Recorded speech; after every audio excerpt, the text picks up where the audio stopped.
Salut les amis, pour ceux qui ne me connaissent pas, je m'appelle Christophe Pinel. Pour ceux qui me connaissent déjà, je m'appelle aussi Christophe Pinel. Et David m'a demandé de vous faire une petite intervention sur la confiance en soi. Alors, je vais vous préparer un petit diaporama comme ça là. Vous parlez de confiance en soi, c'est pas chose simple parce que c'est un vaste sujet.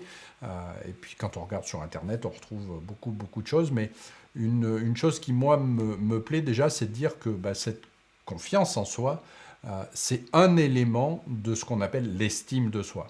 Et l'estime de soi, en fait, elle est composée de trois éléments. Le premier, c'est la conscience de soi.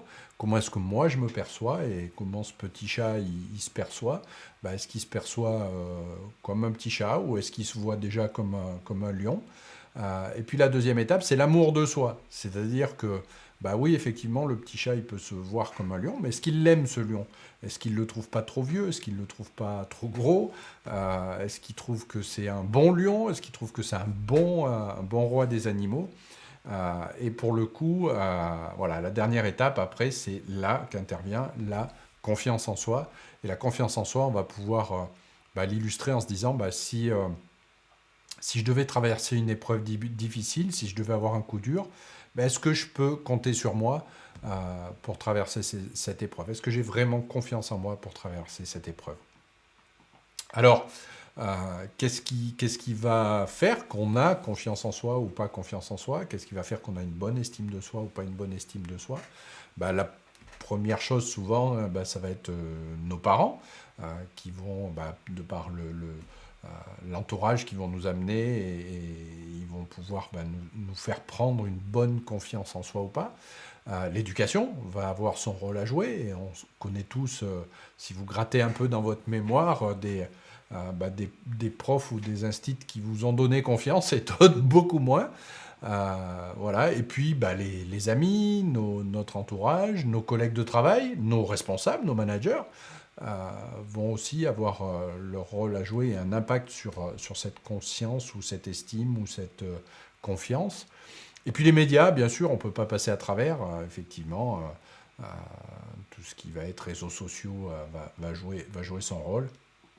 Et puis bien sûr, il y a peut-être quelque part une part de génétique, et puis surtout une grosse part de biochimie, c'est-à-dire qu'en fait, sans rentrer dans le détail, dans notre cerveau, il y a tout un tas de petits neurotransmetteurs qui vont s'activer ou pas en fonction de situations qu'on va vivre et qui vont permettre qu'on ait plus ou moins une bonne confiance en soi. Alors, je ne vais pas vous faire un cours magistral sur la confiance en soi, mais je vais juste vous illustrer ça parce que, en fait, pendant que je travaillais et que je me disais, tiens, qu'est-ce que je vais pouvoir partager avec eux, il s'est passé un truc à la maison et j'ai dit, tiens, voilà un bon exemple pour illustrer la confiance en soi. En ce moment, j'ai mon petit-fils qui est en vacances dans le coin, là, et puis l'autre jour, qui m'a fait un petit dessin. Voilà. Et ce dessin, quand je l'ai partagé avec un membre de la famille, les remarques, ça a été, oui, tiens, il y a de ça. Oui, en tout cas, on reconnaît bien qui c'est. Et puis, avec du travail, ça va s'améliorer. Voilà. Et puis, cette même personne, elle a aussi eu l'occasion de donner un avis, une opinion sur ce dessin-là, quelques jours avant. Et sur ce dessin-là, cette même personne, elle avait émis des remarques du genre tu trouves que c'est beau, toi? Ou alors c'est quand même moins bien que ce qu'on voit sur les sites de dessins, etc. Ou alors oui, mais là, le banc, tu trouves pas que blablabla, blablabla, blablabla. Et effectivement, euh, bah, en ce qui me concerne, il n'y a quand même pas photo entre les deux dessins. Et pourtant, quand on regarde le premier, cette même personne, elle a fait preuve, quand elle a émis un avis sur ce dessin, elle a fait preuve de bienveillance, elle a pris en compte le fait que c'était le dessin de quelqu'un qui dessinait peut-être pas beaucoup, qui manquait d'expérience, qui avait besoin de formation, euh, qui peut-être était un enfant et on ne peut pas être trop sévère avec un enfant.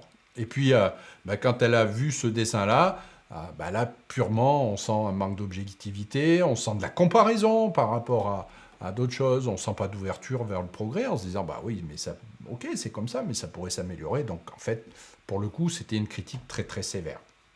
Alors, ce qui est assez amusant, c'est que en fait, la personne qui a émis ces deux jugements, c'est ma chérie, et c'est elle qui est l'auteur de ce dessin-là, que personnellement je trouve être un très beau dessin, mais peut-être que je ne suis pas très objectif. Mais voilà, et là pour le coup, je me dis, tiens, il y a quand même un gros manque de confiance en soi sur ce dessin-là. Et, et là, pour le coup, je me dis, et je reviens à l'image du petit chat, je me dis, tiens, ma chérie, quand elle a regardé son dessin, elle s'est parlé, des fois, elle se parle un peu comme ça quand elle regarde ses dessins. Des fois, elle se parle même un peu comme ça. Et puis, des fois, c'est carrément comme ça, quoi. Et, euh, et pour le coup, je vais... je vais pas pouvoir vous faire un grand cours de confiance en soi parce que je suis pas sûr qu'il y en ait déjà. Il y a beaucoup de pistes pour améliorer la confiance en soi. Mais je trouve que ce dessin-là illustre bien tout ça. Et je pense que la première des clés, si je devais vous donner une clé, une seule, c'est peut-être d'être un petit peu plus gentil avec vous. Et j'ai un de mes coachs qui un jour me disait, si je parlais, si je me parlais à moi-même comme si je parlais à mes amis comme je parle à moi-même, j'aurais pas d'amis. Je vous la refais, si je parlais à mes amis comme je me parle à moi-même, j'aurais pas d'amis. Euh, Prenez un peu de temps pour regarder des fois comment vous vous parlez, comment vous vous jugez. Essayez de revoir un petit peu ces trois petites images du chaton, comment j'aime ce que je vois et effectivement, est-ce que je me fais assez confiance pour me dire, tiens, en cas de coup dur, je me ferai bien appel à moi. Et puis, essayez de vous parler comme vous parleriez à un de vos amis. Et je pense que ça sera la première clé qui va vous aider à travailler votre confiance en soi. Même si dans le miroir, vous voyez qu'un petit chaton, ce petit chaton, essayez de l'aimer, essayez de lui faire confiance et de vous dire, oui, le petit chaton, il est quand même capable d'attraper des souris et il va faire des belles choses. Voilà. Et puis, bien sûr, si vous voulez travailler vraiment avec des techniques qui vous permettent de travailler la confiance en soi, il y a des bouquins, il y a des... voilà, j'en ai un qui est là, tiens, que j'aime bien, je vais vous le retrouver, bougez pas. C'est un bouquin d'un de mes coachs qui s'appelle Confiance illimitée.